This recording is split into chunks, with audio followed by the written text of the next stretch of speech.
Quem, Senhor, habitará no teu tabernáculo? Quem há de morar no teu santo monte?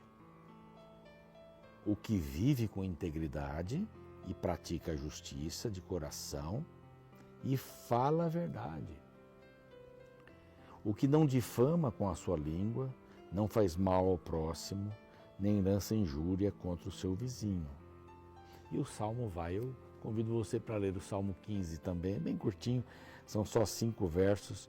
E aqui diz assim: o cidadão dos céus, o cidadão do reino de Deus, não é? É aquele que vive com integridade, fé, íntegro, é coerente, não é? Não pratica injustiça e de coração fala a verdade, não difama com a sua língua, aí vai, né? Não lança injúria contra o seu inimigo, seus olhos, né? Fala das mãos também aqui. É muito lindo esse Salmo 15. Então, quem habitará no tabernáculo de Deus, no seu monte? Aquele que é íntegro, vive com integridade, que tem fé. Fé é conhecer, fé é confiar e fé é se entregar. Você não consegue ter fé se não confiar. E você não consegue ter fé se não se entregar. E tudo vem como base do conhecimento.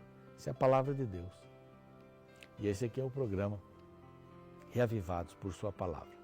Aqui a gente estuda um capítulo da Bíblia a cada dia, um plano mundial da Igreja Adventista, não é nenhuma novidade, né? Mas um capítulo por dia é bem simples, são 1189 dias. Passa rápido, a gente nem percebe.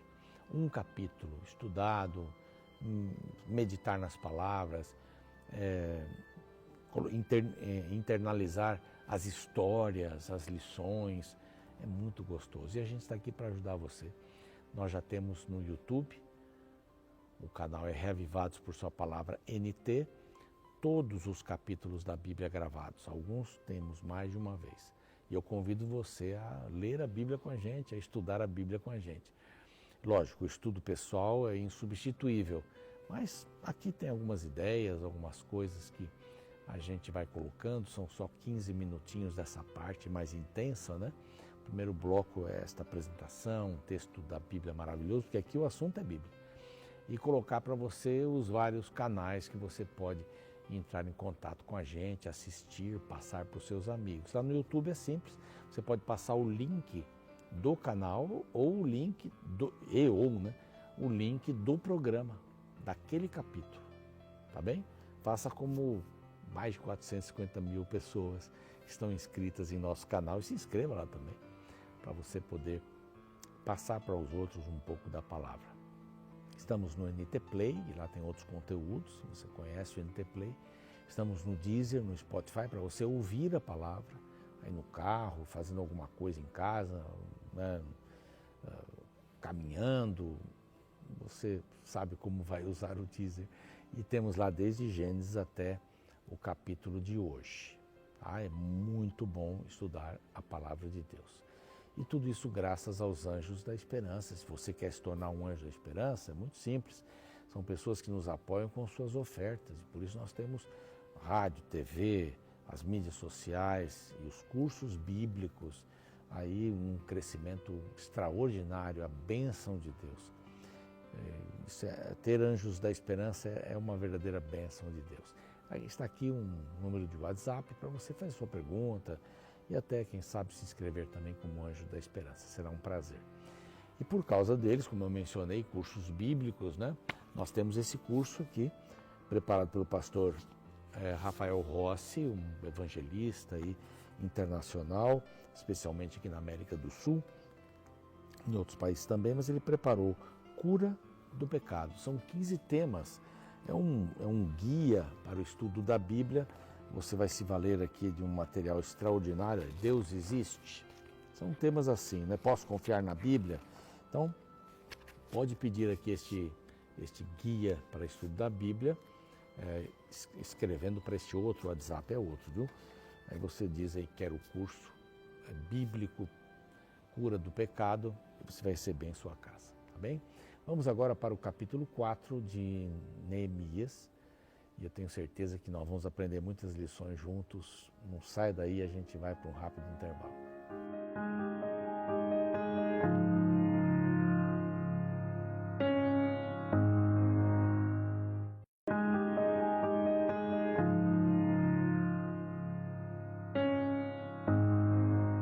Estamos de volta, este é o programa Reavivados por Sua Palavra. Na primeira parte a gente sempre lê um verso bíblico, eu estou lendo Salmos, aí de diversos capítulos, nós temos tirado alguns versículos que nos ensinam a adorar a Deus, a buscarmos a Deus na sua santidade, como Deus age, Deus escuta, são versos muito interessantes. A Bíblia é muito rica e esses versos nos animam, nos animam muito. Bom, estamos aqui em Neemias 4 hoje. Ontem vimos a loucura de se construir o muro e conseguiram construir o muro até a metade. Eu não sei exatamente a altura, 1,90 m, sei lá, 2 metros, alguma coisa nesse sentido. A metade já estava construída. Havia pouquíssimas brechas que eles tinham que reconstruir, que reparar, né? As portas também estavam de uma porta a outra e tal. Eles iam reformar as portas logo em seguida. Algumas delas não estavam em condições e algumas delas já estavam sendo feitas. E cada porta aí pode ter um significado, né? Das ovelhas, que foi a única porta consagrada e foi dali para frente começou Eliasabe, o sumo sacerdote, dando um tremendo de um exemplo. Neemias também estava lá carregando pedras e fazendo muro. Muitos fizeram mais do que combinado. Eu adoro essas pessoas que você pede alguma coisa, traz alguma coisa melhor, daquilo que você pediu. Elas conseguem colocar sua criatividade, sua vontade de trabalhar também.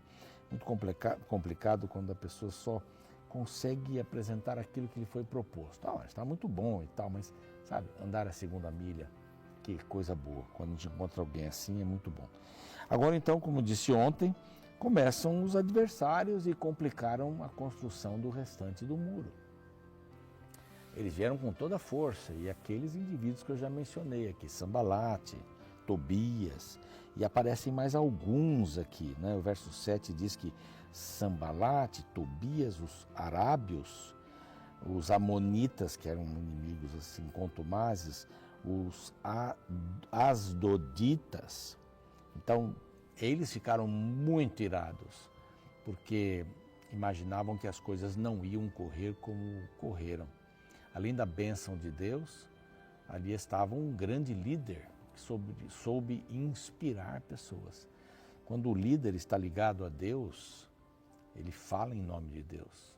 As pessoas conseguem enxergar as palavras de Deus nele. Sinceridade, honestidade, isso daí é fantástico. Então, os trabalhadores e a guerra que já tinha começado. Tendo Sambalate ouvido que edificávamos o muro, aqui então é a declaração de Neemias, né? Ardeu em ira, se indignou, escarneceu os judeus, reuniu os seus irmãos e exércitos de Samaria e disse: que fazem esses fracos judeus? É para humilhar mesmo, né? Para humilhar. Permitir-se-lhes a isso, sacrificarão, olha aqui, será que eles vão sacrificar? Tem coisa espiritual aqui no meio também, né? A inveja era essa, a inveja é horrível, né? O ódio contra alguém, a ira contra alguém, darão cabo da obra num só dia?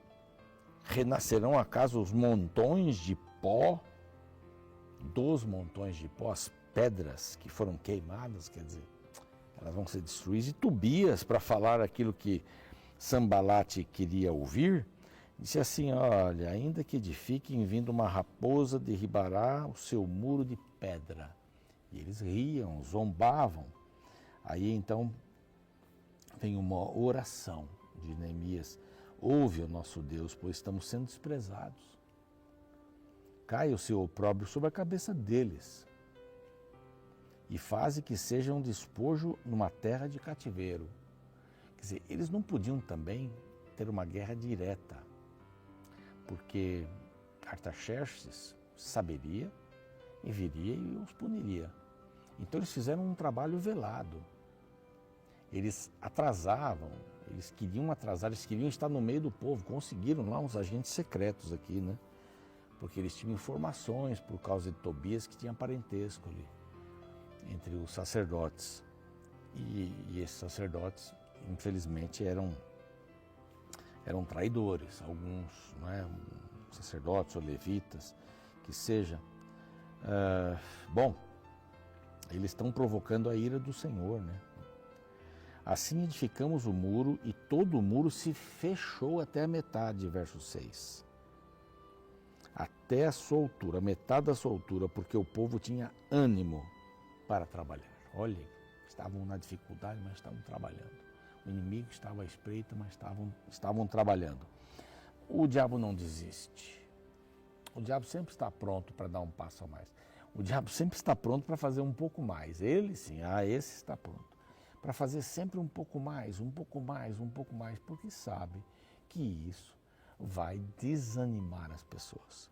Desânimo é a maior arma, é uma das maiores, posso dizer assim, armas que o inimigo tem, o desânimo. Então, bom, estavam lá construindo até a metade, mas ouvindo Sambalate e Tobias, os arábios, os amonitas, as doditas, que a reparação dos muros ia avante e que já se começavam a fechar as brechas, ficaram sobremodo irados. Ajuntaram todos aqueles que eles puderam para poder ir e atacar Jerusalém, mas não pôde ser um ataque frontal aí. Minar, né? Essa seria a palavra, minar as forças daqueles que trabalhavam em Jerusalém. Eles não podiam destruir isso. Se eles destruíssem, Artaxerxes ia saber e a coisa ia ficar ruim para eles. Então eles se ajuntaram e suscitaram confusão. Era isso. Era confusão. A arma deles era confusão. Porém nós oramos, diz Neemias, ao Senhor Deus, e como proteção pusemos guarda contra eles dia e noite. Eles não podiam entrar. Podiam ficar lá fazendo chacota, mas eles não podiam entrar. Então está aqui a oração e a ação, não é? Às vezes a gente ora, mas não tem ação. Às vezes tem ação e não ora também, né? Mas aqui eles oraram e foram. E havia uma guerra psicológica. Eles falavam mal. Acontece nas guerras, aí temos algumas guerras hoje no nosso mundo, né? Aliás, a guerra nunca é boa, né? Nesse sentido. Um país querer dominar o outro economicamente, aquela coisa toda. Mas a guerra é uma quantidade, é um ninho de falsas informações, sabe? De chegar até o inimigo que ele está perdendo. Chegar a esta informação, inimigo, vocês estão perdendo. Vocês estão sendo derrotados. Já tomamos tantas cidades, tantos morreram. Nós não, nós temos tantos aviões, temos isso e aquilo. Então, a guerra psicológica, ela é muito forte. É muito forte. Ela pode derrotar um exército mais do que, como nas partidas de jogos de equipes, né? Se o moral, se o psicológico de uma equipe está ruim por medo, pelo que ouviram durante a semana, sei lá, por alguma coisa, eles vão ser derrotados. Vão ser derrotados. E aqui, esta guerra psicológica foi grande, mas fracassou. Há uma guerra também psicológica, não é? De medo, de desânimo, de inverdades. Satanás, ele comumente solta para os nossos ouvidos que Deus não pode, Deus não consegue, Deus não tem poder, que Deus esqueceu de você, que você está sozinho. E agora, quem vai lhe salvar? Você não tem ninguém, está andando sozinho, está esquecido. Isso é uma guerra psicológica também, embora devemos chamá-la de espiritual, né? Bom, eles conspiraram, fizeram tudo, e o desânimo não é que pegou? Não é que pegou? Eles foram bem até a metade do muro, na altura, né? Aí então disse Judá: já desfalecem as forças dos carregadores, carregadores estão cansados, os escombros são muitos, de maneira que não podemos edificar o muro. Opa, pegou. Mas vai ser fracassado isso aqui. Pegou o desânimo. Então, há uma historinha que diz que o indivíduo sonhou e entrou dentro de um lugar onde Satanás guardava as suas sementes. E ele viu o monte das sementes de desânimo como o maior monte. E ele perguntou para Satanás, esse é o maior arma que você tem? A semente que você mais usa, essa é a que eu mais uso. Agora tem um problema, eu só não posso usá-la num lugar. Onde? Num coração grato. Num coração grato não pega desânimo, ou um coração grato não pega desânimo. É uma ilustração, mas é bem verdadeira. Um coração grato não pega desânimo. Aqui, de repente, eles começaram a ficar com medo. E eles começaram a ficar com dúvidas se Deus realmente ia livrar o seu povo de Judá dos inimigos. Medo, o desânimo podem acabar com qualquer empreitada. Podem acabar com qualquer empreitada. Estavam entre eles e havia medo, porém, Neemias foi um tremendo de um líder. Ele começou a se movimentar. Bom, de todos os lugares onde moram, subirão contra vós, ele disse. Bom, então vamos fazer o seguinte. Ele pôs o povo por famílias nos lugares baixos e abertos, por trás do muro, com espadas, com lanças e arcos. Ele inspecionou os nobres, e o resto do povo disse, não temam. Lembrai-vos do Senhor grande e temível, e pelejai pelos vossos irmãos, vossos filhos, vossas filhas, vossa mulher e vossa casa. E sucedeu que, ouvindo os nossos inimigos, que já o sabiam e que Deus tinha frustrado o desígnio deles, voltamos todos nós ao muro, cada um na sua obra. Quer dizer, houve uma reversão. Bom, confiar em Deus me ajuda a não ter desânimo. Confiar em Deus me ajuda a não ter medo. Não é? Me ajuda a não ter medo. Medo assim, medo de Satanás? Bom, eu tenho que ter medo do pecado. Tenho que ter medo do pecado. Mas medo de que Deus vai me deixar sozinho, de que eu não vou ter mais apoio, de que algo vai acontecer comigo. Não, isso daí, a Bíblia diz que não existe isso. Bom, os inimigos ficaram sabendo, todos ficaram sabendo que os inimigos estavam tentando, mas não entravam, tinha a barreira, e aí aconteceu uma coisa tremenda, né? Os moços que trabalhavam na obra estavam colocando as pedras e metade deles estava com as suas lanças. Aí diz que os carregadores carregavam a carga com uma das mãos e com a outra seguravam a arma. Os edificadores, cada um trazia a sua espada na cinta e assim edificavam. O que tocava a trombeta estava junto de mim. Então, como nós estamos longe uns dos outros, disse Neemias, às vezes não tem tanta gente para fechar, então toca a trombeta. Os inimigos estão chegando aqui, toque a trombeta e nós vamos todos para lá, para fortalecer um dos cantos, né? O nosso Deus pelejará por nós. Essa frase aqui é fantástica e ela aparece nas histórias do povo de Israel, né? As mais antigas, a vitória do Senhor, a batalha do Senhor, e aqui a confirmação, não é? O nosso Deus pelejará por nós, contra os inimigos. Deus. Então, todos eles estavam envolvidos. Eles deitavam com as armas nas mãos. Havia turnos e eles concluíram, nós vamos ver aqui no próximo capítulo, eles concluíram todo o trabalho. E foi em regime de pressa. 52 dias, daqui a pouquinho a gente vai falar mais sobre isso, 52 dias para isso. Bom, amanhã nós vamos ver um outro problema que eles enfrentaram. Esses eram os inimigos externos e amanhã nós vamos ver os inimigos internos. O que é que eles estavam fazendo para que o moral, para que o ânimo dessas pessoas que moravam ali ficasse para baixo? Então, vamos saber isso aí. Nós temos esse problema também. Às vezes a gente está combatendo um inimigo fora e dentro nós estamos com problemas sérios, né? Mas são muitas lições aqui que a gente pode tirar deste livro. Eu espero que hoje possamos entender que a gente tem que orar e tem que agir. A gente tem que ter a espada na mão e a colher de pedreiro na outra, né? Faz a sua obra, mas esteja alerta. Esteja alerta com a palavra de Deus no coração. Com essa espada de 2 gumes, que é a palavra do Senhor. Vamos orar. Pai querido, nós te agradecemos pelo exemplo, pela história de pessoas que estavam ali sendo atacadas moralmente, psicologicamente, espiritualmente, passaram por um momento de desânimo, mas foram alertadas e recobraram o ânimo, recobraram a força no Senhor e montaram uma estratégia sábia que seguramente veio do teu coração para o coração de Neemias.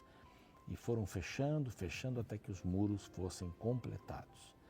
O Senhor é aquele que nos ajuda a completar as falhas nos muros da nossa vida.